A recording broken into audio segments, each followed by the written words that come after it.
Blessings, Gemini, and welcome to your timeless check-in. My name is Cassandra, and today I will be your tarot reader. So this is good for Gemini rising, sun, and or moon placement, or whichever house Gemini sits in your birth chart.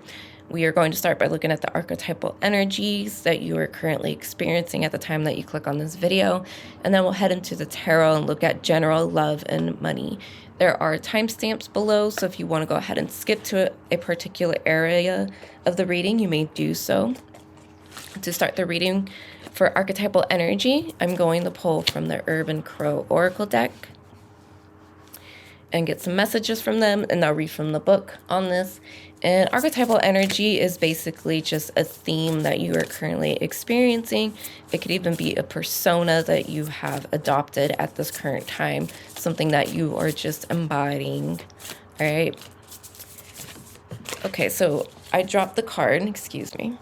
And the first card is the first card, which is abundance. Number 1, abundance. So let's read from the book and see what it says. All right, abundance.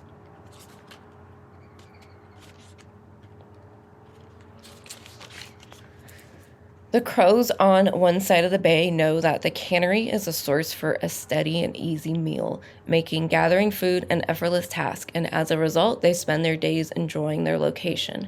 However, the crows who reside on the other side of the bay where food is scarce find searching for food much more difficult, and as a result, much of their days are spent focused on survival. The crows who do not live on the cannery side of the bay are unaware that an easy food source exists just a short distance away. Nor do they have the time or energy to waste exploring areas farther away. Abundance brings a reminder that there is a place where you too will find a myriad of possibilities. Focus your energy and attention on not what you lack, but what you know is out there waiting for you. Let your intuition be your guide. Abundance may appear if you need a reminder that from your current position, you might not see what is out there waiting for you.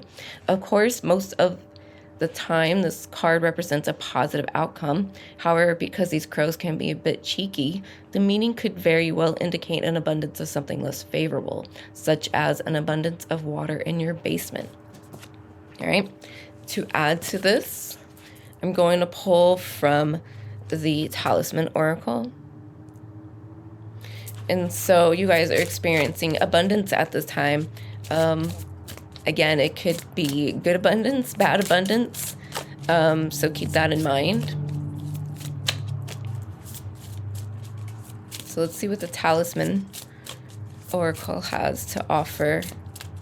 And I'm not going to read from the book on this one. And I've already shuffled these cards, now we're just pulling.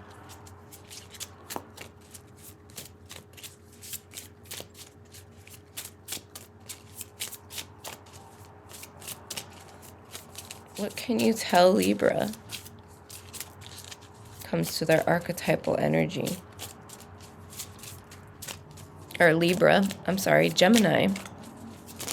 You know, and another sign got this card for their archetypal energy, and I don't know what it is at this time. So yeah, I don't know if I'll link the two together, but just keep that in mind. There's another reading out there. I don't like to combine the signs together. Like you guys, your reading is gonna, you know, even though you're gonna probably go look for, you know, like your moon sign if your moon isn't in Gemini, I still like the readings are still separate from each other. There might be a little crossover, but I like to keep it just like this has nothing to do with another sign. But because I'll pull up similar cards to another sign, you know, there could be some kind of connection.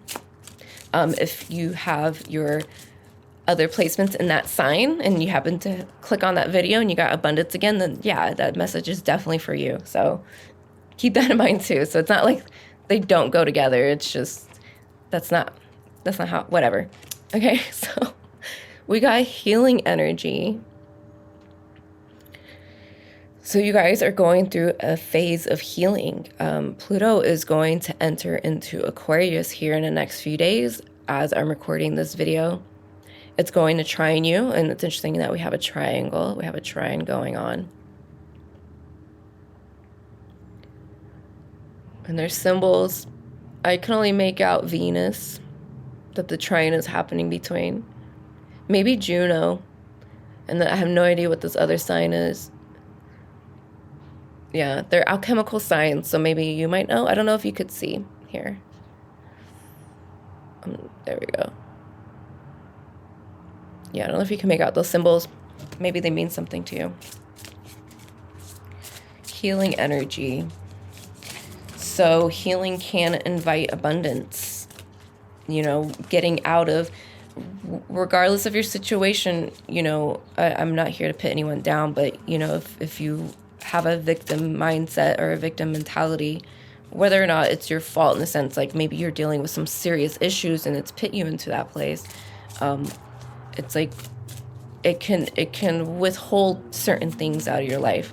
At the same time, I believe whatever's fated for you, it's always going to come for you, good or bad, no matter what position you're in. So even if you're going through a bad time, you could, of course, you can experience good things, even if you feel like a victim. So if anything, when it comes to what I'm trying to say, it's like, I feel that if not so much that you attract better things, getting out of a victim mindset, I feel like, you know, it's like you're able to appreciate it a lot more because you're in a good place. You know, it is hard to appreciate things when you're not feeling good. You know, it's hard to be there for, especially if like you're going through something and then like say your friend gets a promotion or something huge and major and like whatever, or they have like some crazy windfall and you're over here just depressed as fuck and like everything sucks or whatever, right? And it's hard to feel good for them sometimes, you know, because it's like we want that for ourselves, you know, because we're going through it. That, again, like not all of you are going through it, I'm sure, but it's just like there's some kind of, if anything, it's just like it's something about something's easier to appreciate and value the more you get out of some kind of negative mindset. It doesn't have to be a victim. It's just an example. Okay, interesting. We have equilibrium. So, you know, it says balancing the mind. And we have the Sri Yantra at the top. And a seashell. So I don't know anything about seashell symbolism, but it's something maybe to look out for. Seashells and roots. I feel like there's a lot of symbolism coming for you guys. I wasn't noticing this too much in the other reading, so like, yeah, paying attention to the signs, being more appreciative of like the little things, or just like, you know, when something good happens, like holding on to that a little bit longer, like the feeling of good. Like, let's say you go out with your friends and it was just a great time, and like the next day you're still thinking about it, and maybe a week from now you're still thinking about it, and it's like, don't feel guilty for that. You know, maybe there's some kind of, maybe that's like another message, like there's some kind of guilt here, maybe because you are experiencing like an overabundance, and maybe you just feel guilty for it because maybe you don't feel worthy. And so it's interesting, like I'm saying all these words, so like don't take it the wrong way. You know, maybe you don't identify with any of that, but there could be something in that, what I'm trying to say here in this message of, again, like just being more appreciative. All right. So now we're going to move into the tarot, and I'm going to read from the Albano tarot deck. All right. And we're going to look at general, and then we'll look at love, and then we'll look at money. And we're going to keep it quick. All right. We're already 10 minutes in, so we're just going to be real quick. All right. The first card we got for general is the Nine of Pentacles. So again, just feeling more into that abundance, being more grateful, taking time to really appreciate what you have and what's being given to you. I feel like maybe in the past you were just so quick to move on to the next thing that you maybe overlook or underappreciate something or somebody. Yeah. So now it's like you're in a space where maybe you are just in a place now to where you can slow down and really like smell the roses. Like maybe like, again, like there's reasons for why we go through what we go through, or experience what we experience. So like, don't feel bad about it, you know? I can relate. Like I can relate to the whole victim mindset. Like, don't feel bad for experiencing that. Even though people say like you shouldn't do that, or you're only going to attract more negativity if you feel like a victim, and you know, like, don't have any shame about it, because it's very valid. Everyone's feelings are very valid. It's just a matter of learning how to navigate that and not use it as a crutch, or not use it to project onto other people. Like, feel what you feel for sure. Okay. So that could be another message. You know, this is Venus in Virgo. Okay, it's calculative. It's more like, what can you do for me? Because I can do a lot for you. So that could be like another thing. It's like, oh yeah, like, I don't know. I'm just going to skip it. So the next cards we have the Ace of Swords and the Eight of Pentacles.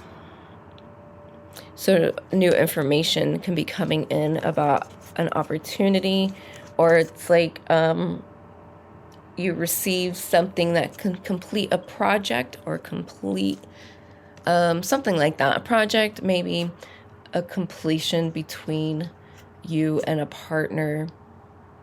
It could be at a soul level of you just being really, really self-aware, being really aware of things that maybe you weren't aware of before. Okay.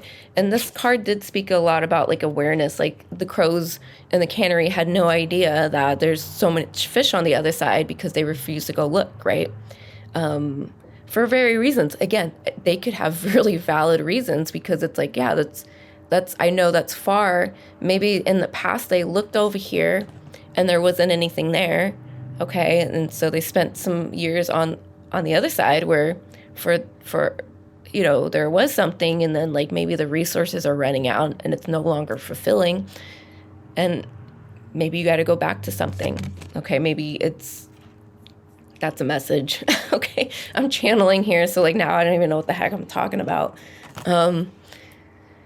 So yeah, you can be going back on something, or completing something, or just like, you know, maybe the grass is greener on the other side and you need to move your ass over there, you know. There's nothing wrong with that. There's nothing wrong with wanting better, okay?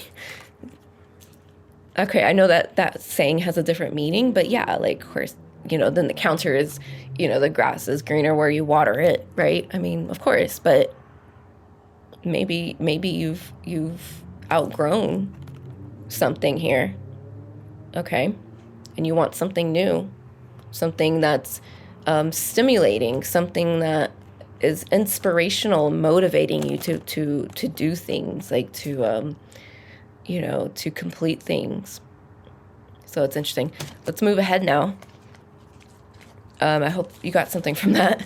Let's go look at love. And so love can be relationships, or it could just be a love of self, or a love for a hobby, or anything like that, like whatever you are putting your passions into. But I will read this like it is for like couples. And we already got a card, and we got the Emperor. This is Aries energy. So you can be dealing with an Aries, or this could be something that you're embodying. This is all about like conquering and like success and victory. So there can be victories in relationships. Okay, let's get some more though. So it's a little more clear what this victory is. I take it because it just felt like it. All right, the High Priestess. Connecting to your intuition and your inner emotions. We have a whole divine feminine, divine masculine energy going on here. We have the warrior, and then we have like the healer. So maybe Chiron is being activated in your chart, or maybe if you're experiencing some kind of Chiron activation or themes, which I think we all are, don't get me wrong, because the North Node is in Aries, which is where Chiron is. And, you know, the nodes have everything to do with the moon. So I'm getting a lot, but like, so there's like healing that can be involved, but, you know, maybe you're going more towards what feels really fulfilling for you. Like, something that it's like you're definitely not letting people step on your toes. Let me get some more. I'm sorry. It's like coming quick, man. It just comes and it goes. So I apologize. That happens a lot. You know, and it's probably because of the people watching. Like, there's so many ways this can go, and so like, when I do readings or whatever, sometimes it's like I get something and then it just leaves because something else comes in right after it.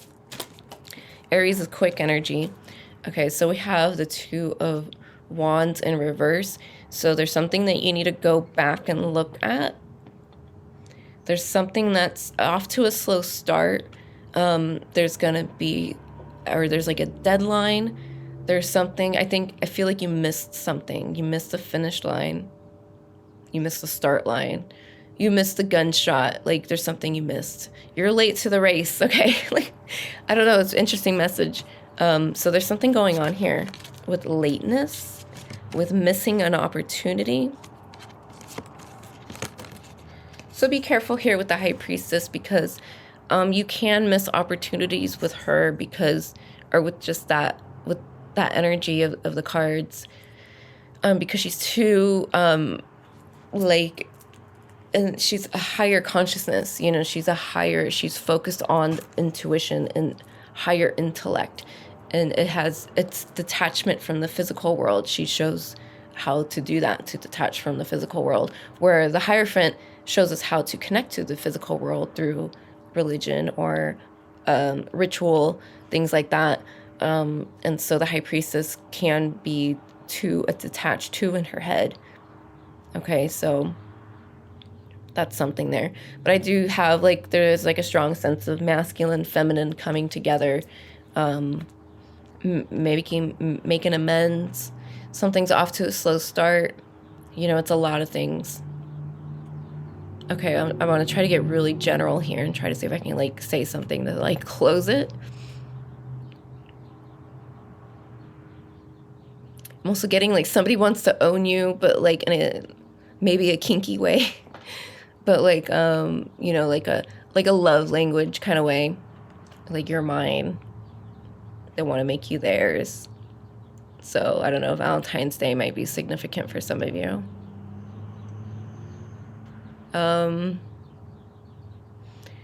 There could also be, like, marriage in the books, right? Like, it could be destined. I mean, you know, destined. I mean, there's something here about a marriage. It can be a spiritual, alchemical marriage. It could be a marriage here in the physical reality. That's definitely a case. I feel like whatever's off to a slow start, like, because this speaks about taking on projects, it speaks about putting something into motion. The twos are all about pitting into motion, and so it's not like there's not a complete rejection of whatever's going on. It's just off to a slow start, so keep that in mind. And I'm just going to leave it there. All right, so now let's go into money. And money is currency, but also, like, your self-worth and your values and your resources. And so it can tie into your career, your job, or just whatever money means to you. Okay. Money for Gemini. And I didn't speak about it too much here, but Pluto, you know, moving into Aquarius is a big deal. And for whatever reason, I'm, like, not being called to say anything. So, like, Pluto is affecting you very differently. I mean, especially compared to Aquarius and you know, and Libra.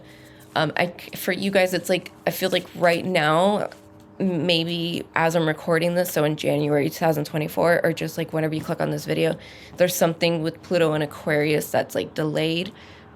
It's like he's coming for you last. I'm sorry. That's a funny message.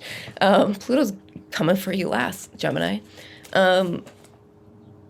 Yeah, like, there's some kind of delay, but, like, don't look at it as like you're not being affected by it, because you still are. Something's like under the surface still, because it's Pluto. Okay, so Pluto's always at work. I mean, all the planets are, but Pluto's always actively working underground. And so you may not see it right away. So keep that in mind too. And that doesn't have to do with money either. That could just be like a general thing. But yeah, like I'm not being called to like really discuss Pluto and Aquarius.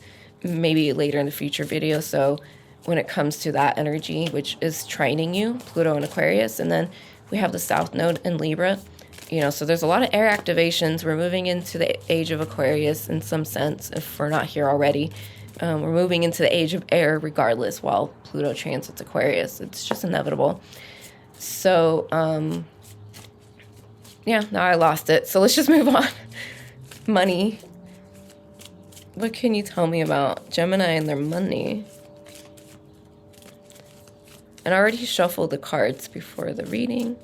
We're just pulling. So let's wrap it up. I'm going to take it. We have the Chariot. Okay, so that's Cancer. Something's getting the ball rolling. So there could be something you need to spend money on to get things going. We have Temperance, Sagittarius energy. Okay, so definitely management, money management, time management. There's something that, again, with the Chariot, something needs to go. Chariot also represents a fence. So there's something you need to protect when it comes to money and resources, or something you need to build. Interesting, I say build, and I drop this card. We have the Two of Cups. So when it comes to money, there's some money management happening, or that needs to happen. It could be sharing of resources. It could be a marriage. So maybe you guys are getting married, and now you have to share your resources. You know, what's mine is yours. So if it's not a marriage, it could be a contract. Okay, there's some management. Maybe you need to consult a financial advisor. I feel like whatever this management is, you need help. You need a partner. Okay, you need someone to overlook. Maybe somebody to just like overlook things for you. I feel like there are aspects where there's some kind of independence. You got to get the ball rolling. But you can meet up with somebody. Like it's more or less like an overview. Like you can get an overview or a second opinion, something like that. All right, I'm sorry these messages are like all over the place.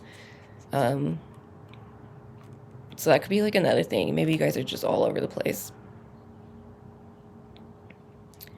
Yeah, some kind of union, some kind of, it's positive regardless. This is all positive. You know, I love to see the Two of Cups out. Okay. This is Venus in Cancer. So like maybe home improvement, maybe putting more money into the home, a down payment on a home, a loan. So maybe you need a loan. That could be the help.